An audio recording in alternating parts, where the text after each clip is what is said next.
Am I the a-hole for telling my kids I am not okay with calling their stepmom Mom? 2 years ago, my husband left me for my best friend after 20 years of marriage, and they got married. As much as I loved my husband, his affair wasn't a surprise. My mother-in-law told me in our wedding day that men like him don't stay loyal to women like me. She was right. What hurt the most was the betrayal from my best friend. I loved this woman and considered her a sister. Since then, I have gone no contact from both of them. Any communication regarding the kids goes through a third party. If they are at an event, I don't go there. My kids know this and have respected this boundary. They know not to mention them to me, and we celebrate birthdays separately. The kids are now 16 female, 17 male, 17 female, 18 female, and 21 male. Recently, when we were all at our house, 16 female asked me if I was okay with her calling her stepmom Mom. She said since she will have a half-sibling soon, this will make the half-sibling not confused and part of the family. I told her that no, I am not okay with that woman being called Mom, but she could call her that if she wanted to. Just because I don't like it doesn't mean she doesn't have to do it. I won't be mad at her if she calls her Mom. The other kids started getting mad at her, but I shut them down. My mother-in-law called me screaming, saying I'm alienating the stepmom, and I should have told 16 female that I'm okay with it. I have an honest policy with my kids. I'm always open and honest with them. Just because I do not personally like something they do, doesn't mean I don't let them do it. For example, 17 male has a lot of piercings I personally do not like, but that doesn't mean I forbid him from having them. Now for the top comments before the little update. Not stay home. At 16, the kid should be able to understand why you would not be okay with that. Besides, I don't see how the half-sibling would be confused if everything is explained to them like any other blended family. Sounds like someone whispered in your kid's ear about calling the mistress mom thing, because I don't think a 16-year-old would think about it on their own. I would like to say that my former best friend is better than that, but then again, she also slept with my husband after 15 years of friendship, so maybe I don't know her that well. It may not be the mistress. It could be your ex or your ex's mother, since she seems so angry about it. Your ex's mother. Possible. She loves her new daughter-in-law. No one was happier in the divorce than her, because she now finally has a daughter-in-law of her class, rather than one below it. You handled that very maturely and reasonably. Your ex-mother-in-law is just an a-hole, and don't listen to her. I think that you're being graceful in the face of great pain and sacrifice. You sound like an excellent mother. I'm sorry you're going through this. I'd suggest adding your mother-in-law to your no-contact list as well, since it looks like she's not a rational person. Can I call her mom and are you okay with me calling her mom are two very different questions. The first one, the answer can be controversial. If you had said no, then she could have argued with you. You said yes. No arguing there. The second one, she is asking you about a feeling. You can't control a feeling. She can't be mad because you feel things. What makes a difference between a good and a bad person is not the feeling they have, but what they do with the feeling. You are not a bad person for having a feeling, and you were definitely a good person for having a bad feeling, but choosing to handle it the hard way. Not the a-hole. Now for the little update. I just went up to my daughter's room. I gently asked her why she gave mother-in-law my number. She said because grandma asked her. I asked if it was her idea to call stepmom Mom. She said yes. I told her she is more than allowed to call her mom. It doesn't matter how I feel about it. I also told her that I want no contact with her grandmother for a reason, and she isn't allowed to give my number out to people I don't talk to. She apologized. Also to the people asking about the stepmom. She was my best friend for 15 years and the kids considered her an aunt. When the affair happened, the oldest kid stopped talking to her, but the youngest was very attached to her still. Maybe that's why she feels comfortable with calling her mom. Either way, it's her choice. I would also like to address a few things. To those of you accusing me of blaming the stepmom and not my husband for the affair, I blame both. I got betrayed by two people. One a husband and the other a sister. A betrayal from a sister hits just as hard as a betrayal from a husband. And secondly, some of you have been commenting on why my daughter is so attached to the stepmom. My youngest is a very loving person. Her stepmom has been in her life since she was 1 year old. Back then she was auntie, but after the affair, all my other children turned away from her. But it wasn't so easy for my youngest. She still cares for her. My boundary is still in place. I'm no contact with the ex-mother-in-law and ex-best friend. I will be logging off now. Have a great day. Next story is titled, Am I the a-hole for not contributing to my family's expenses related to my wedding? My fiancé, 26 female, and I, 28 male, are getting married at a destination wedding next summer. The destination is special to my fiancé as she vacationed there with her family a couple times when she was younger, and it holds sentimental value to her. I was open to the idea since I am pretty indifferent when it comes to the wedding planning, and this seemed like an easy way to check a lot of boxes at once, plus the added bonus of my fiancé getting a wedding she dreamed about. Of course, the downfall of a destination wedding is that people might not be able to attend. We expected this and had a lot of conversations about making sure we don't take anything personally if people can't attend, and we're very clear to the people we asked to be in our wedding party about the cost and expectations. There were a couple of friends they asked to be groomsmen that had to decline due to them having young kids, and I totally get that and respect it. I'm not an idiot. My wedding is not more important than your kids to you. This hasn't been as much of a problem with my fiancé's side, as her family comes from money, and destination weddings are kind of the norm for them. In the time we've dated, I think 4 to 5 of her cousins have had destination weddings, but we only attended one of them, and there was no fuss on anyone's part about the ones we didn't go to. My family, however, does not come from money. When I told my parents and siblings about our wedding plans, they all kind of freaked out about not being able to afford it. I get it, my siblings have kids and expenses too. So I told them I understand if it's not something they are able to afford, and while I would love for them to be there, I won't hold it against them if they can't make it work. My parents have guilted me over it a little bit, but have assured me they will be attending. However, they told me that we should all pool some money together, and by all they mean mostly me, to make sure all my siblings and their families can attend.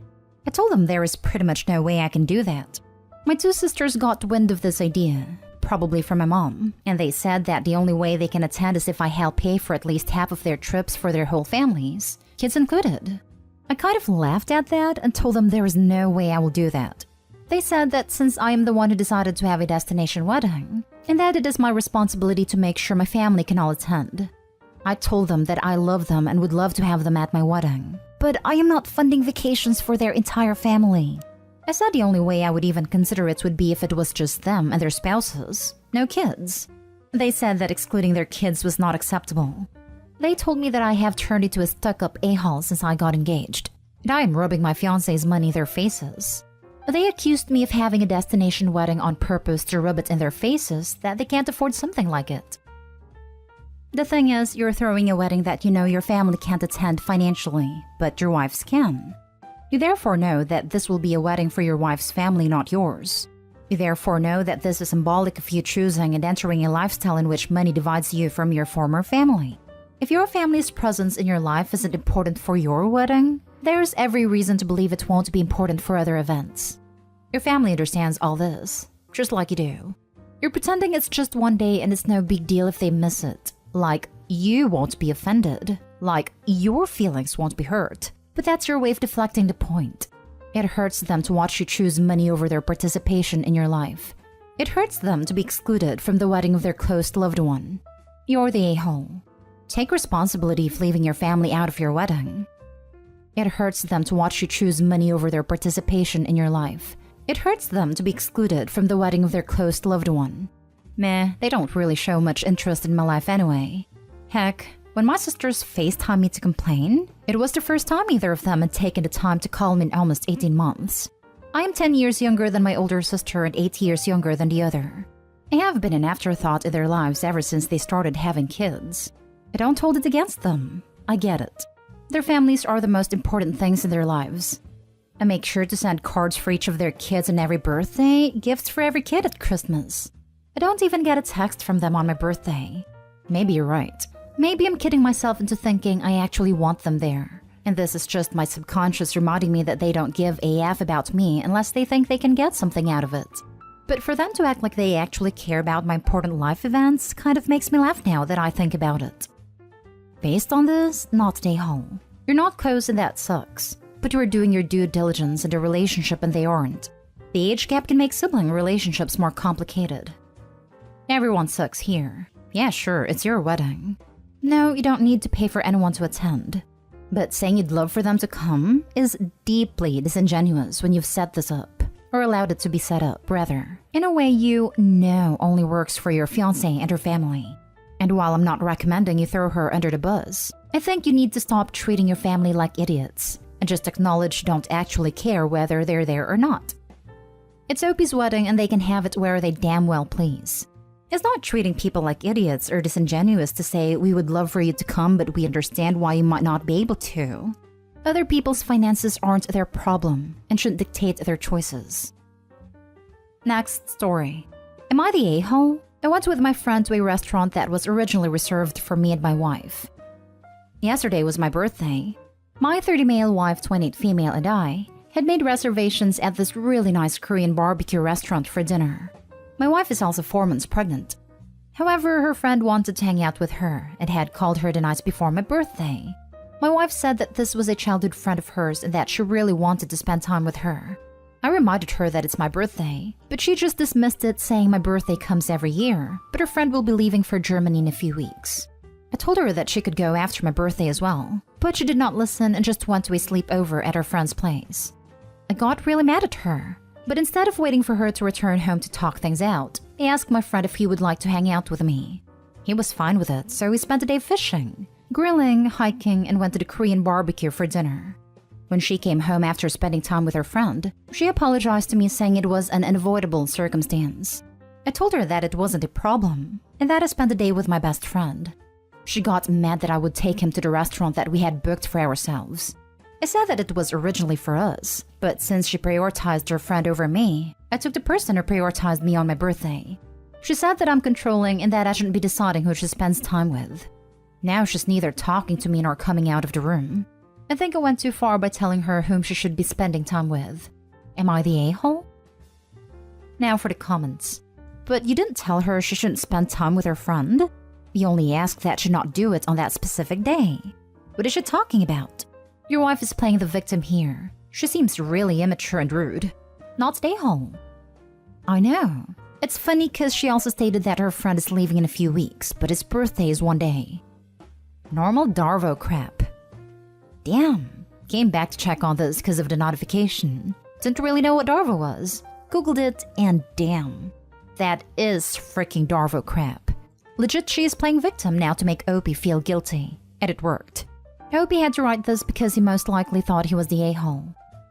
Seems to me she's actually the one being controlling. She doesn't prioritize you on your birthday, but then wants to say you shouldn't continue with your plans with your friend in her place? She would have preferred you sitting at home waiting for her on your birthday. That's really not very nice. Edited to add, and correct me if I'm wrong, but this was a milestone birthday? That's not right. Yep, it was my 30th birthday. That's why the fancy restaurant, or we usually stuff ourselves at AC's. Oh wow. Yeah, I think that was a really selfish decision on her part, and you were remarkably cool about it, considering it must have hurt some. So not fair to get mad at you for celebrating with someone who chose to be there for you. I'm confused. What did she expect you to do? Sit at home and cry? Your wife is the a-hole. She didn't need to visit her friend that day. She didn't need to stay out all night and come in the next morning. That's weird. Now for the last story. Am I the a-hole for refusing to return the $600 gift I bought for Mom for Christmas? To start, I want to mention that unlike my wife, I have a very good relationship with Mom. And because my siblings can always afford pricey gifts for Mom this year, I decided to gift her something nice and expensive for once on Christmas. Though I'm currently unemployed, but I work for the past few months, and my wife and I have a joint account. The problem began when my wife found out I purchased a $600 necklace for my mom to gift her on Christmas using our joint account. She went off on me, saying I should have told her and shouldn't have taken money from our joint account that she uses to pay the bills and rent, especially now that we're struggling. I asked why should I tell her since it's for us both, but she reminded me that despite that being true, 1, I no longer work, and 2, $600 is a lot and I should have consulted her. But the reasons I didn't are 1, I feel that it's my money too and I can make purchases using our joint account, and 2, I know if I told my wife she'd refuse to let me buy the gift solely because she hates my mom. She yelled at me saying that it's her hard-earned money I threw away and needed to return the necklace. But I refused because Mom already knows about it. She responded that this is no longer our joint account since I no longer earn money, and that if I want to gift Mom expensive items, then I needed to earn money. She insisted I return it, but I said no, and it escalated to me calling her bitter and controlling, after she pointed out I never got her anything in this price range. She's insisting I return it and at least get a cheaper one, but I'm done being the one with the least expensive / valuable gifts to gift in the family. She's making this her hill to die on. Am I the a-hole? You're the a-hole. Money shared is exactly that. Shared. You're in a partnership. You can't just spend the shared money willy-nilly. And she has every right to be upset if you're using the money you both share to buy extravagant gifts for other people without talking it through first. My rule of thumb is always, if it's more than $100, discuss it. Shared finances is not an ask for forgiveness, not permission situation. This exactly. I never spent more than $100 without consulting my wife. Because of tight bills, I lowered my threshold to $20 unless it is no necessity. Food, gas, oil change. You're unemployed and blew what I take home in a week? Oh yeah, you're the a-hole. Oh, told mom before Christmas so you couldn't return it. Double a-hole. Doing it intentionally behind your wife's back because you didn't even need to talk to her to know it was wrong? You planning on moving in with your mother? Probably should. You need a new place to sleep. This was a triple a-hole move. You said what I was thinking in perfect summary. You should start packing now. It is absolutely unreasonable for someone in your financial situation, having no income, to be making unnecessary $600 purchases from your joint account without agreement from your wife. No parent wants their unemployed adult son buying them a $600 necklace for Christmas. He says she already knows about the necklace though, which may shed some light on why she and the wife don't get along. What sort of person finds out their unemployed son just spent $600 in jewelry? It is like, great, thanks, looking forward to it. Sounds like he and his mother deserve each other.